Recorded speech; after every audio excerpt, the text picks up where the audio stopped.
Okay, this seems a little bit early.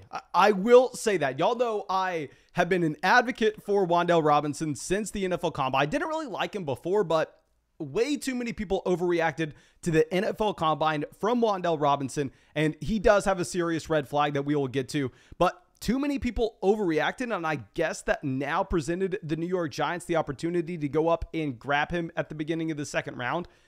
What I am concerned with is, if you look at Wan'Dale Robinson, he looks very, very, very similar to Kadarius Toney. Obviously, when there's smoke, there's fire. If you remember last week, we had reports saying that Kadarius Toney was on his way out of New York. And with Kadarius Toney, it's never, and I repeat, ever, ever, ever, a good sign for a wide receiver, specifically a wide receiver drafted in the first round of the NFL draft, to be traded after their rookie season. If you're looking at historical hit rates, I promise you, it is going to be incredibly low for a wide receiver moved right then and there. It may be a little different with Kadarius Toney, however, because you're looking at just a complete change with the regime that you had for the New York Giants.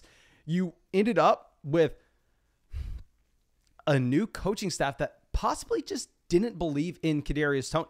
And that's why we see this investment made into Wan'Dale Robinson, and Wan'Dale Robinson could be setting up a potential Kadarius Toney trade to happen after this, even though I know people are not going to like to hear that. And let me slide over and talk about the positives that you have with Wan'Dale Robinson before we get to the red flag near the end of this. Like I said, this is a player that I really did like.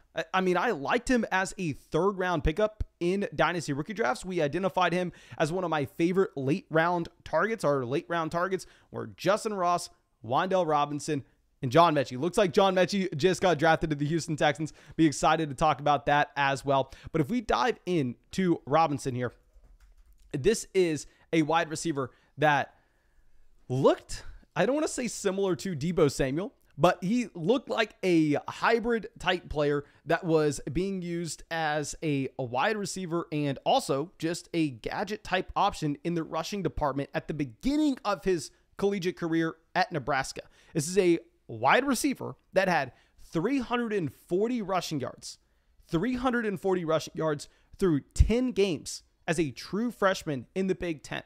He also had 453 receiving yards, almost 800 yards from scrimmage in 10 games. That's incredibly impressive. As an 18-year-old player in the Big Ten, he breaks out.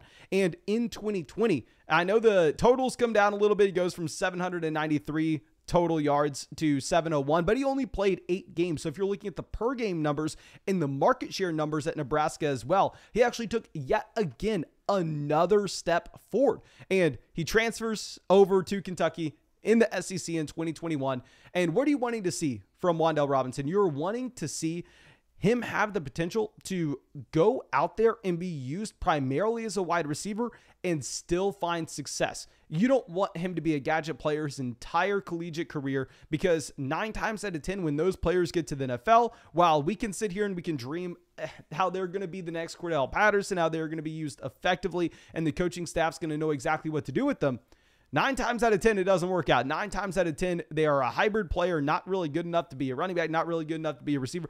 We needed to see complete dominance at the wide receiver position his final season at Kentucky.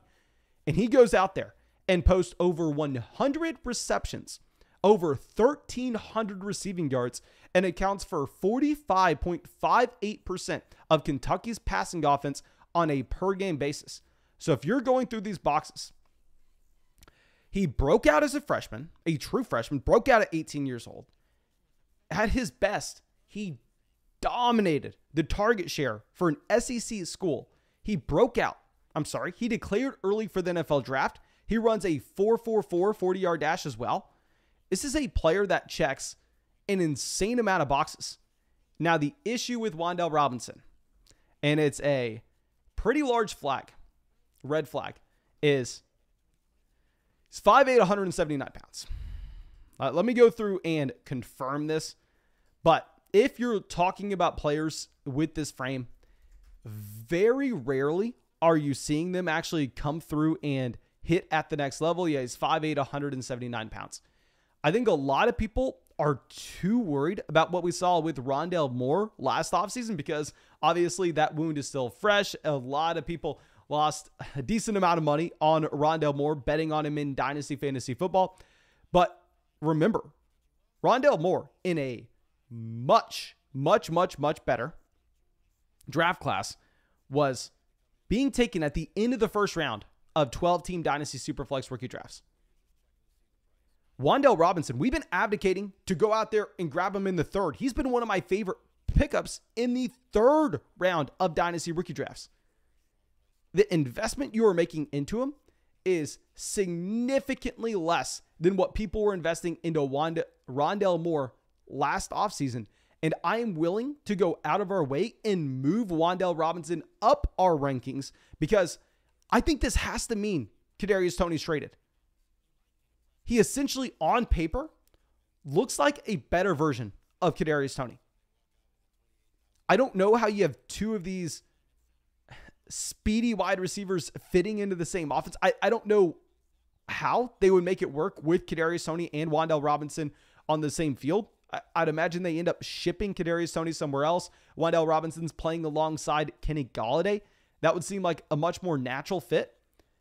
But please let me know what y'all are thinking. I think Wan'Dale Robinson, he has to go up Dynasty rookie rankings. I mean, I think if you were one of those people that weren't drafting him in the second round, fix your life. He is easily a second round pick now in Dynasty rookie drafts. Like I said, the size concern is a massive red flag, and a lot of people got burned from Wan'Dale Moore, but the investment you're making into Wan'Dale Robinson is significantly lowered in a worse draft class overall as well. I think it's worth the price point. I'm probably going to be drafting him a ton, but of course, thank you so much for being a part of the vlog. Go down there, drop a like on this video, subscribe to the channel if you have not done so already. And yeah, it looks like John Mechie to Houston. We'll probably go over and we'll probably be talking about that right now.